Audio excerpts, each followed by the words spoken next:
آج 3 رمضان المبارک کا جو دن ہے یہ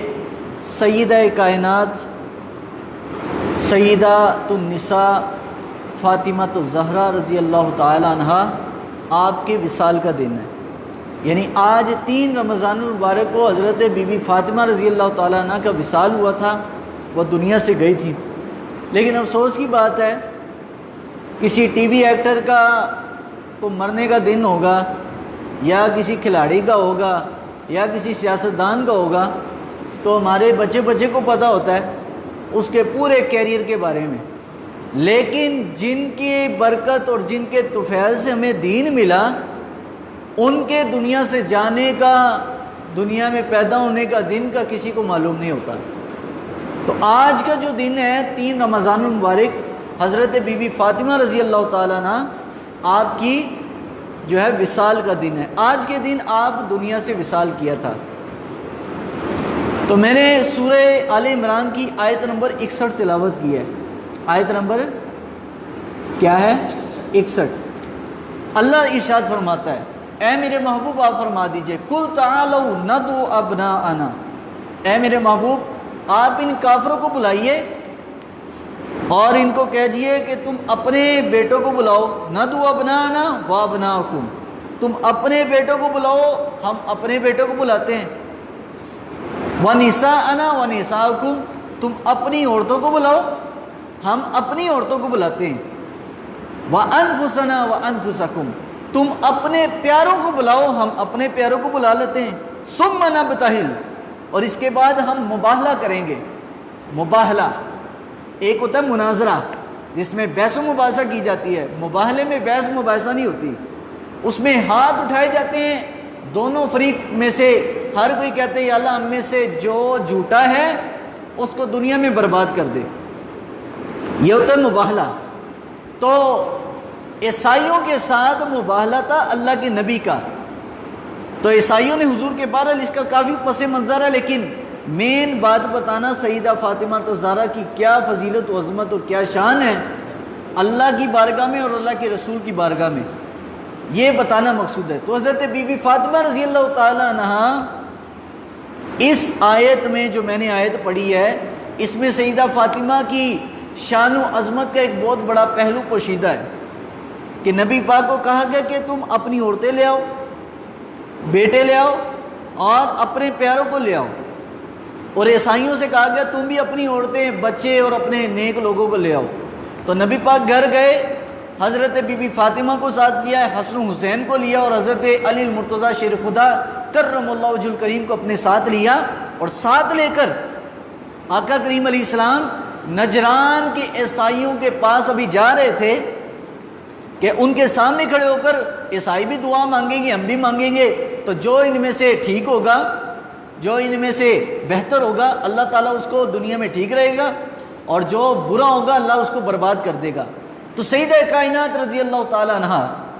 حضور کے پیچھے پیچھے، تو جب وہاں پہنچے تو عیسائیوں کے ایک بہت بڑے پادری نے کہا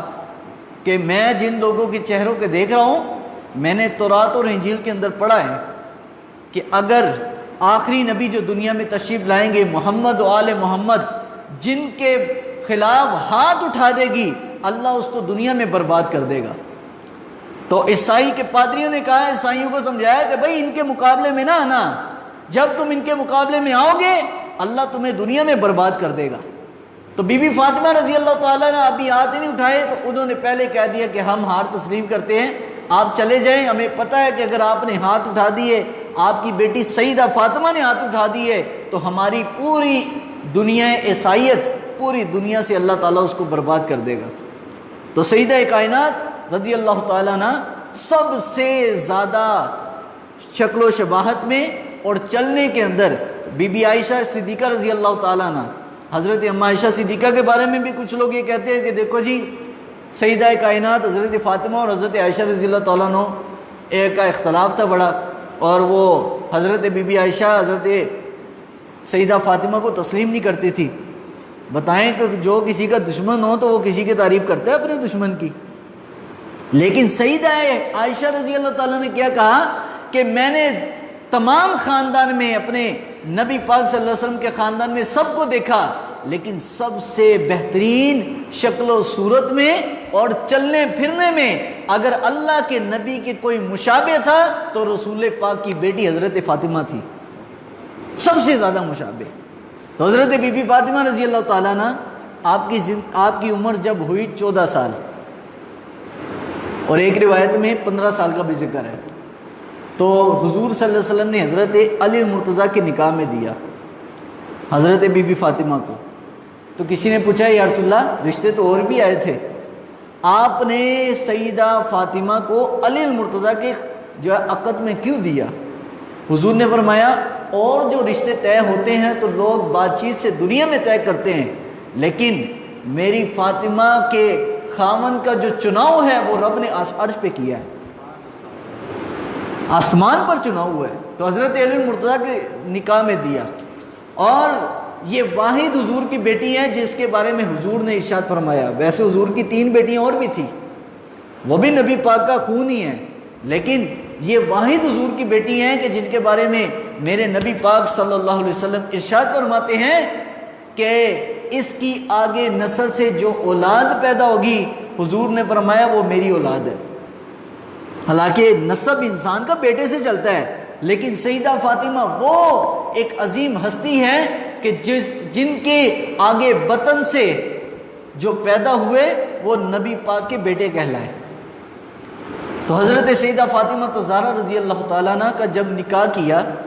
تو نکاح میں حضور نے حضرت بی بی فاطمہ کو کیا دیا تھا جہیز میں؟ صرف 4 چیزیں تھیں۔ نسائی کی حدیث میں، جو نسائی شریف کی حدیث ہے سیاستہ کی، اس میں جو میں نے پڑھا تو میں حیران رہ گیا کہ آج کل لوگوں نے شادی کو کتنا مشکل بنا دیا ہے، اور جہیز کو شادی کا ایک لازمی جز قرار دیا۔ جب تک ایک کمرہ بھر کر بیٹی کو جہیز نہ دیں تو کہتے ہیں جناب بیٹی ہم شادی نہیں کر سکتے۔ ٹھیک ہے، جہیز ایک تحفہ ہے، لیکن حضور نے کیسا تحفہ دیا؟ صرف 4 چیزیں تھیں جو حدیث میں ذکر ہوا۔ امام نسائی فرماتے ہیں کہ جب حضرت علی کے نکاح میں نبی علیہ السلام نے اپنی بیٹی کو دیا 4 چیزیں تھیں۔ ایک کمبل تھا، تکیے تھے کچھ، بسترا تھا، اور ایک چکی تھی آٹا پیسنے والی۔ یہ 4 چیزیں، یہ 4 چیزیں اپنی بیٹی کو دی، اور حضرت بی بی فاطمہ کا نکاح کر دیا۔ تو اس کے نیچے علماء نے لکھا ہے کہ جہیز کا جو اگر خاوند کو ضرورت ہے تو وہ کبھی بھی جہیز کی ڈیمانڈ نہ کرے،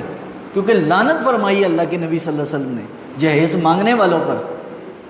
یہ جہیز کی لعنت بہت ہمارے معاشرے میں پھیل گئی، اور بیٹیاں گھروں میں ہی ان کے سر پر چاندری سفیدی آ رہی ہے، کوئی رشتہ نہیں ملتا، رشتہ ملتا ہے تو جہیز کی ڈیمانڈ ہے، اور جہیز بوڑھا باپ کر کے دے نہیں سکتا۔ تو حضور پاک نے اپنی بیٹی کو 4 چیزیں جہیز میں دی۔ تو حضرت بی بی فاطمہ رضی اللہ تعالیٰ عنہ وہ عظیم ہستیاں ہیں کہ جن کے بارے میں اعلیٰ حضرت بریلوی رحمۃ اللہ تعالیٰ علیہ فرماتے ہیں، پارہائے صحف گنچہائے قدس، اہل بیت نبوت پہ لاکھوں سلام، خون خیر الرسول سے ہے جن کا خمیر، ان کی بیل و طینت پہ لاکھوں سلام، اس بطول جگر پارائے مصطفیٰ، حجلہ آرائے عفت پہ لاکھوں سلام، جس کا آنچل نہ دیکھا محروماں نے۔ اب اس بات پہ غور کیجئے کہ جس کا آنچل، جس کا دوپٹہ نہ دیکھا محروماں نے، یعنی جو دوپٹہ پہن کر بھی سر پر وہ کھلی فضا میں اور کھلے آسمان میں نہیں گئی، بلکہ پردے میں رہنا پسند کیا، پردہ ہوتے ہوئے بھی۔ تو فرمایا جس کا آنچل نہ دیکھا محروماں نے، اس ردائے نزاہت پہ لاکھوں سلام۔ فرمایا جو انہوں نے چادر پہنی ہوئی تھی اس پاک چادر پہ بھی لاکھ سلام ہے کہ جس کو اپنی چادر کو بھی انہوں نے پردے میں رکھا۔ خود تو پردے میں تھی لیکن پردے کے اندر پردہ تھا۔ تو یہ سیدہ کائنات حضرت فاطمہ رضی اللہ تعالیٰ کی ایک روایت پیش کرتا ہوں کہ جب آپ کا وقت وصال ہوا، حضور علیہ السلام کا جب وقت وصال ہوا تو نبی پاک صلی اللہ علیہ وسلم نے اپنے وصال سے قبل حضرت بی بی فاطمہ کو بلایا، اور پہلے حضور علیہ السلام نے کچھ کان میں کہا تو حضرت بی بی فاطمہ رونے لگ پڑی۔ اور دوسری مرتبہ کچھ کہا تو حضرت بی بی فاطمہ مسکرانے لگی۔ تو نبی علیہ السلام جب دنیا سے چلے گئے تو حضرت عائشہ رضی اللہ تعالیٰ نے پوچھا حضرت بی بی فاطمہ سے کہ بتاؤ تمہارے کان میں اللہ کے نبی صلی اللہ علیہ وسلم نے کیا بات کہی تھی کہ تم پہلے رونے لگ پڑی اور پھر مسکرانے لگ پڑی؟ کہا پہلی جو بات تھی وہ میرے لیے بہت غمگین تھی، وہ یہ کہ حضور نے فرمایا کہ میں دنیا سے جانے والا ہوں لیکن تجھے اللہ تعالیٰ نے جنت کی عورتوں کی سردار بنایا ہے۔ یہ بات کہہ کر حضور نے ایک تو خبر غم کی سنائی اور ایک خوشی کی، لیکن آپ رو پڑی۔ اور دوسری باری حضور نے پھر کان میں بات کہی تو فرمایا، دوسری بار فرمایا کہ میں تو دنیا سے جا رہا ہوں لیکن میرے دنیا سے جانے کے بعد میرے خاندان میں جو سب سے پہلے میرے پاس آئے گی، میرے ساتھ جس کی ملاقات عالم برزخ میں ہوگی، فرمایا فاطمہ وہ اور کوئی نہیں، وہ تو ہے۔ تو حضرت بی بی فاطمہ کے وصال سے پہلے حضور نے بتا دیا تھا، اس لیے 6 ماہ بعد حضور کے وصال کے بعد جس سال نبی علیہ السلام دنیا سے تشریف لے کے گئے، با اختلاف روایت کوئی 12 ربیع الاول کہتا ہے، کچھ روایتوں میں 13 ربیع الاول کا ذکر ہے، بہرحال کچھ بھی ہو لیکن مہینہ ایک ہی تھا۔ حضور ربیع الاول میں دنیا سے گئے اور ربیع الاول کے بعد رمضان تک آپ حساب لگائیں 6 ماہ بنتے ہیں۔ 6 مہینے بعد حضرت بی بی فاطمہ رضی اللہ تعالیٰ دنیا سے گئی حضور علی، اور لیکن دنیا سے جانے سے پہلے آپ کی ایک کرامت ظاہر ہوئی۔ حضرت سیدہ فاطمہ رضی اللہ تعالیٰ عنہ بہت علیل تھی، بیمار تھی، تو حضرت ام سلمہ رسول پاک علیہ السلام کی زوجہ محترمہ، حضور کی بیوی ام سلمہ، اور یہ وہی ام سلمہ ہے جن کو نبی پاک نے مٹی دی تھی امام حسین رضی اللہ تعالیٰ کی شہادت کے بارے میں جو خبر تھی مدینہ میں پہنچی، وہ کوئی اس زمانے میں ٹیلی فون تو تھا نہیں، یہ حضرت امام حسین کی شہادت کی خبر اسی مٹی کے ذریعے سے ملی جو حضرت ام سلمہ کے پاس تھی۔ تو اس وقت حضرت سیدہ فاطمہ رضی اللہ تعالیٰ نے حضرت ام سلمہ کے پاس تھی، اور ام سلمہ کیا فرماتی ہے کہ جب یہ سیدہ فاطمہ چھوٹی تھی تو نبی پاک نے اس کو میرے حوالے کر دیا کہ تاکہ میں ان کی تربیت کروں، لیکن فرمایا باخدا اور بچیاں اور بیٹیاں اور لڑکیاں ان کو تو سمجھانا پڑتا تھا ماں کے ذریعے سے، ماں بتاتی تھی کہ بیٹا یہ کام اس طرح کرنا ہے، اس طرح کرنا ہے، لیکن فرمایا کہ سیدہ فاطمہ کو وہ اللہ تعالیٰ نے پیدائشی طور پر وہ صلاحیتوں سے نوازا تھا کہ میں اس کو بتانے سے پہلے ہی فرمایا وہ ادب و آداب اللہ تعالیٰ نے پیدائشی طور پر اس کو سکھائے تھے، اور بلکہ فرمایا میں بعض آداب سیدہ فاطمہ کے کردار سے سیکھتی تھی۔ یہ تھا کردار عورت کا۔ آج لوگوں نے، آج لڑکیوں نے، آج عورتوں نے اپنا جو رول ماڈل ہے کسی اور کو بنایا ہوا ہے، کاش کہ وہ اپنی زندگی کو سیدہ عائشہ اور سیدہ فاطمہ الزہرا رضی اللہ تعالیٰ کے کردار اور رول ماڈل کو اپنائیں گی تو انشاءاللہ وہ معاشرہ بہترین معاشرہ ہوگا، پھر اسی معاشرے میں حسین ابن علی جیسے بچے پیدا ہوتے ہیں۔ تو آخری وقت تھا حضرت سیدہ فاطمہ کا، جب آخری وقت تھا تو حضرت ام سلمہ کے پاس تھی، تو ام سلمہ رضی اللہ تعالیٰ سے کہنے لگی کہ امی جان مجھے آپ غسل دیں اور اس کے بعد کفن دیں۔ تو وہ بڑی حیران ہوئی کہ یہ آپ کیا کہہ رہی ہیں کہ غسل بھی دوں اور پھر کفن بھی پہنا دوں، ابھی تو آپ کا جسم سے روح نہیں نکلی۔ کہا نہیں، جب تک مجھے غسل نہیں دیا جائے گا اور مجھے کفن میں لپیٹ کر میرا چہرہ نہیں چھپایا جائے گا، فرمایا اسرائیل میری روح نکالنے آ ہی نہیں سکتا۔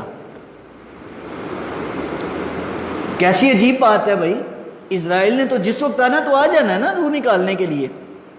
لیکن بی بی فاطمہ کیا فرماتی ہے کہ میرا غسل ہو جائے گا، آپ مجھے غسل دے دیں گی اور اس کے بعد کفن پہنا دیں گی، کفن پہنانے کے بعد جب میرا منہ چھپا دیں گی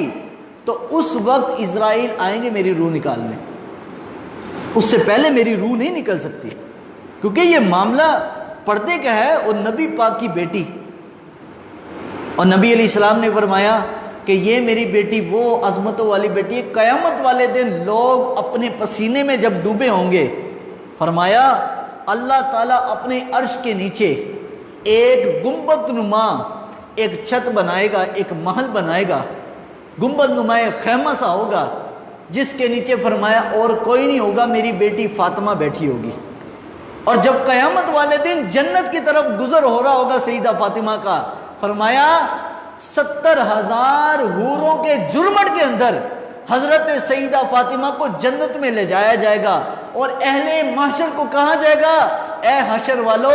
اپنی نظریں جھکا لو، تمہیں پتہ نہیں نبی کی بیٹی یہاں سے گزرنے والی ہے۔ تو سیدہ فاطمہ نے کیا کہا کہ مجھے پہلے کفناؤ، پہلے غسل دو، پھر کفن پہناؤ، کفن پہنا کے میرے چہرے کو چھپا دو تاکہ اسرائیل میری روح نکالنے آ جائے۔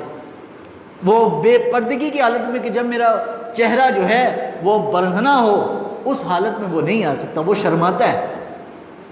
تو اعلیٰ حضرت نے فرمایا نا سیدہ فاطمہ طیبہ طاہرہ جان احمد کی راحت پہ لاکھوں سلام۔ اور آگے فرمایا کیا بات رضا اس چمنستان کرم کی، کیا بات رضا اس چمنستان کرم کی، زہرا ہے کلی جس میں حسین اور حسن پھول۔ فرمایا جس باغ کے اندر، وہ باغ نبوت کا باغ جس کے اندر کلی تو زہرا ہے، حسن و حسین پھول ہیں، یہ تشبیہ دی گئی ہے۔ بہرحال وہ پھول اور کلی بھی ان کے مقام تک نہیں پہنچ سکتے، لیکن ایک تشبیہ دی گئی، ان کا مقام ایسا ہے۔ تو نبی علیہ السلام نے فرمایا کہ جب قیامت والے دن یہ آئیں گے تو پوچھا یا رسول اللہ یہ قیامت والے دن اس گنبد نما چھت کے نیچے کیا کر رہے ہوں گے؟ عرش کے نیچے لوگ تو اپنے پسینے میں ڈوبے ہوں گے، کوئی ٹینشن میں ہوگا، کسی کا چہرہ گرد آلود ہو جائے گا۔ اور قرآن کہتا ہے نا یوم تبیض وجوہ وتسود وجوہ، قیامت کو کچھ چہرے بڑے سفید ہوں گے، بڑا نور ہوگا چہروں پر، اور کچھ چہرے سیاہ ہوں گے، ان کے چہروں پر لعنت پڑی ہوگی۔ تو سیدہ فاطمہ رضی اللہ تعالیٰ کے بارے میں حضور نے فرمایا حشر والے دن ایک خیمے کے نیچے میری اہل بیت موجود ہوگی۔ تو پوچھا یا رسول اللہ وہاں کیا کر رہے ہوں گے؟ حضور نے فرمایا وہاں پر کھا پی رہے ہوں گے۔ حشر میں دوسرے لوگ تو پریشان ہیں، لیکن میرے نبی کی اہل بیت کے لیے حشر کا دن ایسے ہے جس طرح لوگوں کے لیے ایک پکنک پوائنٹ ہوتا ہے، کھایا پیا اور چلے گئے۔ حشر کا دن تھوڑی دیر کے لیے ہوگا، وہ کھائیں گے پیئیں گے اور اپنے اصل مقام جنت کی طرف چلے جائیں گے۔ یہ رسول پاک کی اہل بیت کا مقام ہے۔ تو آقا کریم علیہ السلام نے ارشاد فرمایا کہ میری اہل بیت کی مثال کشتی نوح کی طرح ہے، اس کو تھام لو گے تو فلاح پا جاؤ گے۔ تو حضور کی اہل بیت کے ساتھ محبت کی سب سے بہترین دلیل یہ ہے کہ ہم اپنی زندگیوں کو، اپنی اولادوں کو، اپنی بیٹیوں کو، بچیوں کو حضرت بی بی سیدہ فاطمہ رضی اللہ تعالیٰ کی سیرت پڑھائیں۔ جہاں پر ہم بچیوں کو دنیاوی علوم اتنے پڑھاتے ہیں، ہم کیا کوشش کر کے ان کو سیدہ فاطمہ کی سیرت پر ایک کتاب لا کے نہیں دے سکتے کہ بیٹا اس کو پڑھو، یہ تمہارا اصل منزل یہ ہے۔ لیکن آج ہم نے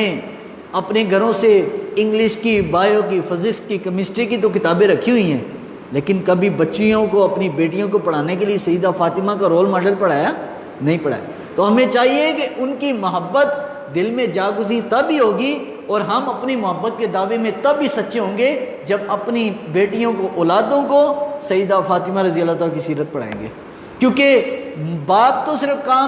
کام کرنے کے لیے چلا جاتا ہے، کمانے کے لیے، اصل جو پہلی اولاد کی درسگاہ ہے، تربیت گاہ ہے، وہ ماں کی گود ہے۔ جب ماں کو سیدہ فاطمہ کا کردار پتہ ہوگا تو پھر وہ کبھی بھی اپنے بچے کو بگڑنے نہیں دے گی، وہ پھر معاشرہ بہترین معاشرہ بنتا ہے جس میں عورت بہترین ہو۔ تو حضرت علی مرتضیٰ، اور یہ بھی ایک کمال ہے حضرت فاطمہ کی شخصیت کے اندر کہ اور لوگوں نے اگر اپنی پہچان کرانی ہو نا تو وہ اپنے یا باپ کے ذریعے سے کرواتا ہے کہ جناب میرا باپ بہت بڑا آدمی تھا، لیکن سیدہ فاطمہ کا جو بھی رشتہ لگتا ہے وہ ایک سے ایک اتنا بہترین و اعلیٰ ہے کہ جس کی دنیا میں مثال نہیں ملتی۔ اگر بیٹے سے سیدہ فاطمہ کی پہچان کراؤ تو وہ جنت کے نوجوانوں کے سردار، اگر شوہر سے سیدہ فاطمہ کی پہچان اگر کروائی جائے تو وہ حیدر قرار، اور اگر والد سے نبی حضرت سیدہ فاطمہ کی پہچان کروائی جائے تو وہ نبیوں کے سردار۔ ہر رشتہ ہی دنیا کے تمام رشتوں سے زیادہ بہترین و اعلیٰ ہے۔ تو یہ سیدہ فاطمہ کی زندگی کے چند چیدہ باتیں میں نے آپ کے سامنے بیان کی۔ تو چونکہ روزہ رکھا ہوتا ہے تو اس وقت نیند کا بھی غلبہ ہوتا ہے، تو میں نہیں چاہتا کہ آپ کا ذوق ٹوٹ جائے اور پھر دوبارہ آپ بیٹھنے کی کوشش نہ کر سکیں، تو یہ بڑی اللہ کا فضل ہوتا ہے کہ حالت روزے میں فجر کی نماز کے بعد تذکیر و پند و نصائح کی محفل میں بیٹھنا چند لمحہ، تو یہ کیا پتہ ہمارا یہ تھوڑی دیر کا لیے بیٹھنا ہی ہمارے لیے آخرت میں بخشش کا باعث بن جائے۔ اللہ کو تو پتہ ہے نا کہ اس کو نیند بھی بڑی آ رہی تھی، رات کا سحری کا جاگا ہوا ہے یا پوری رات کا جاگا ہوا ہے، لیکن یہ میرے اور میرے نبی کی یاد کے ذکر کے لیے یہ بیٹھا رہا، تو کیا پتہ یہ تھوڑی سی مشقت ہی اللہ قبول کر لے۔ تو اللہ تعالیٰ کی بارگاہ میں دعا ہے اللہ سیدہ فاطمہ رضی اللہ تعالیٰ کے سیرت و کردار کو ہم سب کو اپنے گھروں میں نافذ کرنے کی توفیق عطا فرمائے، اور ان کے ذکر خیر کی برکت سے اس وبا سے اللہ تعالیٰ نجات عطا فرمائے۔ وآخر دعوانا ان الحمدللہ رب العالمین، الحمدللہ رب العالمین، والصلاة والسلام علی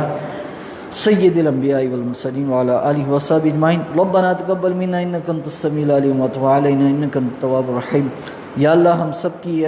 حاضری اپنی بارگاہ میں قبول و منظور فرما، ہم سب کے تمام صغیرہ کبیرہ گناہوں کو معاف فرما، ہم سب کو ایمان والی زندگی اور ایمان والی موت عطا فرما، ہم سب کو یا اللہ سیدہ فاطمہ رضی اللہ تعالیٰ کی عبادتوں، ریاضتوں، مجاہدات کا صدقہ ہم سب کو بھی تیری عبادت و بندگی جو تیرے عبادت کے تقاضے ہیں اس کے مطابق کرنے کی توفیق عطا فرما، ہم سب کو ہر طرح کے شر سے محفوظ فرما، اور ہر طرح کی بیماری اور وبا سے تمام مسلمانوں کو نجات عطا فرما، اور خصوصاً بالخصوص